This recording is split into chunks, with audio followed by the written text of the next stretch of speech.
It's time for another ChatGPT versus Chegg versus me. So I like to pick questions from Chegg because obviously someone wanted help with that and they submitted it. And then I'm going to give that question to ChatGPT, see what ChatGPT does, and then I'm going to do it. Okay, so I'm not going to look at the Chegg solution because I'm not going to pay for it. So here's the question that I kind of look. There's a lot of like really not great questions on Chegg. They're just not fun, not interesting, and I'm not interested in them. So this one looked okay. 3 charges Q1, Q2 equals 15 nanocoulombs. Q3 is 10, are at the sides of a square. Basically, what's said net unit vector notation, electric field, and magnitude angle. So there's the picture right there. So this is, and I'll redraw it. This one is 15, 15, 10, and those are 10 centimeters apart. Okay, so let's jump over here to ChatGPT. Let's see. And so what I did in the past, I would do this live, but it just doesn't. It's just too slow and too unreliable right now. So the first thing I did, scroll this down so you can see right there. Okay. So I said, can you solve this problem? And I gave it a link. Now in the past, that seemed to work. It kind of like read what was there. It didn't seem to do that this time. It says, give me the details. It says, I don't know what you're talking about, which I understand. I don't want to, it was a picture, right? So then I kind of tried to retype the gist of, I tried to type the equation except for the diagram below. And from that, it says, this is a classic electrostatics problem. That's pretty true. I give ChatGPT credit for that. Here's how you can solve it. Find the electric field due to, and I didn't really read through this, so I kind of just glanced through it, but I wanted to generate more responses. Find the electric field due to each charge at point P, that's true, as a vector. The electric field due to a point charge is KQ over R squared. That's the magnitude, okay? So right there, and this is a classic problem that students have. It's like, I need to find the electric field. Here's the electric field equation. Most textbooks give that as the electric field equation. And that's the magnitude electric field due to a point charge. So there is a problem there. For each of the 3 charges, calculate the electric field at point P. That's true. Calculate the net electric field at point P. The net electric field is the vector sum of the electric fields at each charge. So it never said how to get them as a vector. And I'm going to ask that in just a second. Express the net, okay, fine. In unit vector notation, that's fine. Nothing super useful there. These steps, there, you should be able to do it. I love that. Okay, there. You should be fine now. So I said, can you do it as a number? And then I think it started just saying the same thing, so I stopped it. And then I said, use these values. Can you find the net electric field? Okay, so here it's starting to do some better work, right? Arrange the charges at the corners of the square. True. I didn't tell it which one was Q3, so that was on me. But let's just see what it does. Place the square with its center at the origin. I wouldn't do that, but okay. It doesn't really matter. And let's place point P at the upper right corner of the square, a distance of 10 squared centimeters, 14.1 from the origin. Wait. First arrange the charges of the square. Let's place the square with its center at the origin. So this would be 5 squared square rooted. It wouldn't be 10. Because if the length of the square is 10, right? They calculate the distance from the corner to the corner. And I think that's right. I didn't do that in my head, so I don't really know. Calculate the electric field due to each charge. Okay, that's true. K is true. R is the distance from the point. For the 2 charges Q1 and Q2, we have that. No, 2 of the charges are just 10 centimeters away. So they're using 15 and 10. Yeah. Again, this right here could be the scalar value of the electric field, but it's not a vector. And then they did E3, okay. Finally calculated the electric field, and then it kind of stopped. I said, what happened? And so it did square root. It added E1 and E2 squared. It assumed they're perpendicular, but that's only 2-point charges. I like this. I assumed the charges Q1 and Q2 create electric fields that point towards P. And that Q3 points, okay, an electric field that points away from point P. Yeah, that's kind of weird. Okay. Let's do the problem. Because really, that's not the fun part. Well, let me just say this. I don't think that's right. You didn't use vectors. Let's just see what it says. It'll be slow. I'll have to come back to this maybe. Blinking, blinking. It really makes you think it's a real person because it's so slow. Okay. I'm going to let that run. Let that run. Oh. Okay, let it go on. I'm going to go ahead and solve this. We'll come back to that. Let's see how far it gets. Okay. So here is our problem in real life. This is we did ChatGPT versus Chegg. Chegg gave the problem. I didn't look at Chegg's solution. I wonder if it even shows any part of it. Yeah, okay. And we want to find the electric field here. So ChatGPT said the electric field due to a point charge was K Q over R squared. I mean, that's true for the magnitude. I like to do electric field the best way, the very best way. It's a little complicated, but the very best way is to say if I have a charge, I'll call it RQ, the vector location of that charge, RQ, that's some charge Q, and then I have some, I'll put it over here, observation location, RO. That's where I want to find the electric field due to one charge. I can find this vector, R. So R is going to be equal to RO, the final position, minus RQ, the initial position. So I can find that vector R. And then I can find the magnitude of R. It's just going to be the square root of Rx squared plus Ry squared, assuming this is in 2 dimensions. Then I need to find the unit vector R hat, which is the magnitude, the vector R divided by the magnitude of R. This is a vector that just tells me the direction. And if I want to do this the best way, I'll show you another way to do it. The best way, that's the way to do it, okay? Because now I can write the electric field, E, the vector due to 1 point charge is K, Q, over the magnitude of R squared times R hat. So I can write each one of these is going to create an electric field up here, and I can write them as a vector. So let's just write this as Q3 would make an electric field going this way, away from there.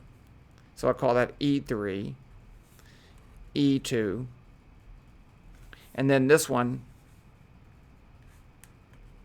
E1.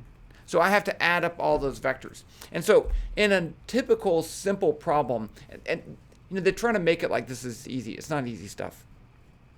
In a simple problem, you would just have like E2 and E3 perpendicular. You could find the magnitudes, and then you could just use Pythagorean theorem to find the total. But it's not so easy when you have this. You can say, oh, I know this is a 45-degree angle, and I can write that as a vector. That's what they want you to do, okay? But that means that you can only solve these problems for those special cases where you can do some type of geometry trick. Using this, it doesn't matter where those charges are, you can find the electric field, and that's what I like. So I'm going to do it this way. So let's get, I need to get the vector, this is my observation location, so let's just write down stuff. RO is going to be the vector, it goes 10 in the x direction and 10 in the y direction, so it's going to be 0.1 meter, 0.10. I need that to find the electric field.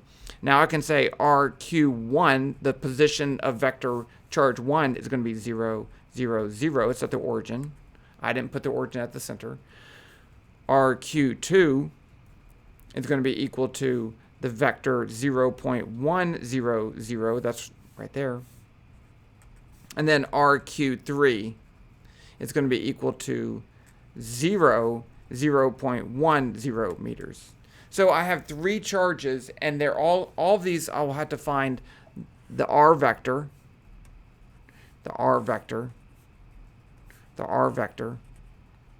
and then I can find the unit vector, and I can plug it into the equation. Let's just do this for this one right here, just for fun. Let's write it out, and then I'm going to put it all in Python, because once you do it once, you can do any of them. So I'm going to say E1. It's going to be KQ1 over, let's, I guess, call this R1 squared, R1 hat. So I need to find R1. R1 is going to be the observation location, RO, minus RQ1. And so you could do this by inspection. You don't have to write it out, but I think it really is better to write it out. And so this is going to be this vector, 0.10 minus the location of Q, which is 0, 0, 0. So this just becomes 0.10 meters. So now I need to find the magnitude of that. I guess I should get a new piece of paper, because I'm definitely going to run out of room. So let's say R1 magnitude is going to be equal to the square root of 0.1 squared plus 0.1 squared plus 0 squared. Now I can find the unit vector, R1 hat, is going to be the vector R1, which is 0.10, divided by this. I guess I should do this. I'm going to do it in the calculator just to show you that it can be done. Okay, so I'm going to say square root 0.1 squared plus 0.1 squared equals 0.14. That's what they had, 0.141. So this is equal to 0.141 meters. So I divided this by 0.141 meters. I hate doing this, and this is in meters. The units cancel. So let's say this is going to be the vector 0.1 divided by 0.141. And I get 0.709. 0.709. That one's going to give me the same answer because the same number is 0.7090. That's my unit vector r hat. Okay, so now I have the magnitude of r. I have the unit vector r, so I can find E1. E1 is going to be K, which is 9 times 10 to the 9th. That's the Coulomb constant. Q1 was 15 nanocoulombs, or 15 times 10 to the negative 9th. Yeah, nano, yeah. Times the unit vector r hat, 0.709, 0.7090, divided by this squared, 0.141 squared. So let's put that in our calculator. I'm going to get the x component, so I'm going to take this times the x component divided by that, and then the y component will be the same thing because it's the same unit vector. So E1 is going to be the vector. This is 9 times 10 to the 9th, 10 to the negative 9th. Those turn into 1, so I don't have to enter those. But you do need to be careful about your scientific notation. So I'm going to say 9 times 15 times 0.709 divided by 0.14 squared. And I get 4883 newtons per coulomb. And that's the electric field. That's E1. Now I just need to do the exact same thing for E2, for E3, and then E total is going to be the vector sum of E1 plus E2 plus E3. Now, again, I could do this on paper, but I don't wanna, so I'm not gonna. Okay, so let's do this in Python, because Python's actually really great at doing this kind of calculations. So let's switch back over here to the computer. I have Python up there. Okay. I'm using Web v Python, GlowScript Web v Python, and it's great because it has vector notation in there. So let's just start off with K as 9 times 10 to the 9th. That's my Coulomb constant. Q1 is 15e to the negative ninth. Q2 is 15 times 10 to the negative ninth. And then Q3 is 10 times 10 to the negative ninth.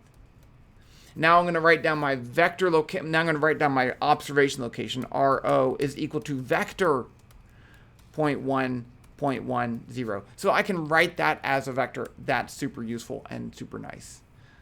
Now let's do, and I'm just writing what I did on the paper. RQ1 is equal to the vector 0, 0, 0. RQ2 is equal to the vector, which one was that? That was at 0.100. RQ3 is equal to the vector 0.10. So now I'm going to find all the r's. So, and you could do this as a function, but I'm just doing this the long way just because it makes it easier to see. R1 is going to be equal, oh, that should be RO, not R0. Observation, not, but you could do whatever you want. So it's going to be RO minus RQ1. R2 is equal to RO minus RQ2. R3 is equal to RO minus RQ3. So now let's just go ahead and I have all these values. I can go ahead and calculate the electric fields. E1 is K times Q1 times norm R1. So norm is a built-in function in WebVPython that returns a unit vector. So it does the magnitude and it divides the vector by the magnitude, does it all in one step. Mag is a function that returns the magnitude of a vector. So that's built in too, R1, and then just square it. So that's E1. Let's just print that out and see if I get the same thing. I might not. E1 equals E1 newtons per coulomb. Same thing. Well, it rounded a little bit different. I used a different value. What did I use different? Oh, I did round. I rounded some. That's pretty close, though. I'm happy. Okay. So now let's just do E2. I'm just going to copy this. Watch this. Copy, paste, paste. Now I'm going to change this to E2. That's going to be 2, 2, 2, 2. And then this is going to be 2. This is going to be 2. And then this is going to be 3, 3. This is not cheating. You say, oh, that's not the best way to do it. Fine, but it's my way. And let's run this. So now I have 3 electric fields. And they didn't print. Aha. It's my fault. Okay. So notice that E2 is in the positive y direction. That makes sense. And E3 is E3 is a different value in the x direction because of the way that the things are working. That's the same way I drew it. Now all we have to do is add all those up. So I can say E equals E1 plus E2. Python will add these as vectors. Python's like, hey, I get you. Okay, I get you. Those are vectors. I can do them as vectors. And this is print. E equals E newtons per coulomb. And that's the answer. That's the answer in component notation. Okay, so now if I want to get the vector as a magnitude, I can find the magnitude of that. And then that's tilted above the axis. So the angle is just going to be the inverse tangent of y over x component. I'm not going to draw a picture. So let's say E mag equals mag E. And then theta is equal to arc tangent of E dot y divided by E dot x. So E dot y is the y component of the vector E. And that should work. And so let's say print E equals E mag at theta, that would be in radians, so multiply it by 180 divided by pi degrees above x. Let's see if that works. 250. Okay, I think that's okay. I didn't put the units in that last one, but see, I should be the ChatGPT. Okay, let's go back and check on chat and see what it ever came up with in that thing. It said Okay, that's good. This is good right here. E1 is E is equal to E1 to E2, blah, blah, blah. We need to determine the direction of the electric field. It's doing a lot better. Charge 1 is located at, okay, that's good, with respect to point P. Oh, no. I don't know how it got 5. Charge Q is 5. So it switched to the center. That's weird. Components electric field using this. That doesn't, K is a Coulomb constant. So the two charges, Q1 and Q2. I don't know why it switched to 5. See, but it's giving these as scalar values. And I don't think that's even right. See, it switched to 15 times 10 to the negative 9th. And set, so it's at 0.7 meters. See, but these are too low. Huh. Okay, well, that's wrong. What are you going to do? Don't use ChatGPT for your homework. Don't use Chegg. Because, no, it's probably right, but it just doesn't really help you. So, okay, that was fun. That's it.